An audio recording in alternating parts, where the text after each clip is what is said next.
welcome to Terrible Tales.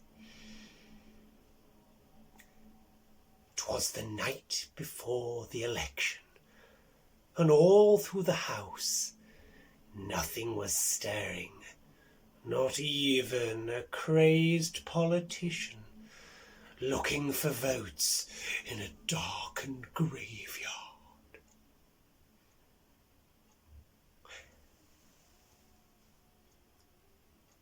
Meet Elton. For the past 2 weeks, he'd managed to avoid the usual tittle-tattle and chatter of very knowledgeable people at work on all things political. He was still so confused. Was he a red? Was he a blue? Was he a yellow? Or something new? As the election approached, his mind was still awash of colours and thoughts and policies and Brexit and no Brexit and NHS and police, and he was still as confused as most of the population. But he'd done an important thing.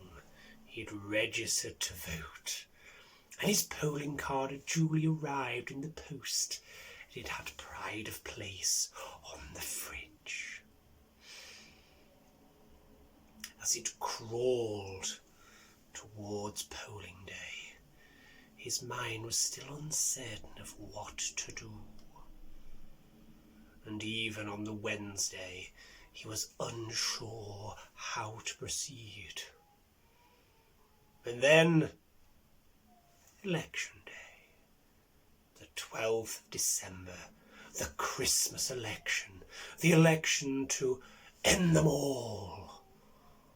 Or so they were led to believe. He picked up the polling card, even though he didn't need it to register his vote. And as an early riser, he decided to go in early before he went to work. To be one of the first to say, "I've done all I can."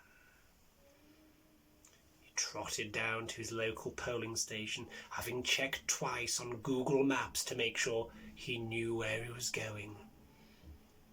It was an old church hall, and outside a candidate had a mobile phone strapped to the head, talking about things that had no importance to anybody else, and without barely a glance at anybody, he walked in the door, went up to the table.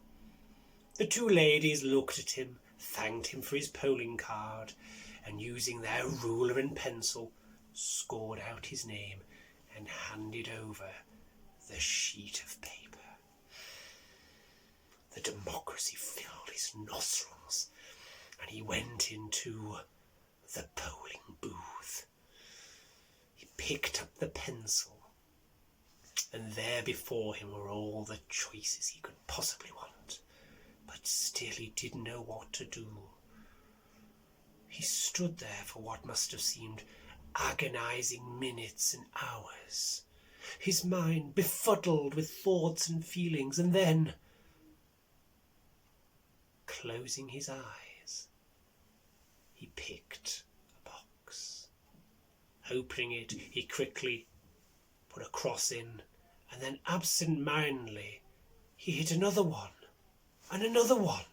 Folding the paper, he put it in the box and went outside.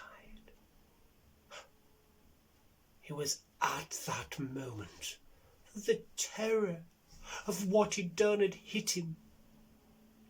Like a cat staring at a balloon while sitting on Mars eating a porcupine sandwich. He'd spoiled his vote.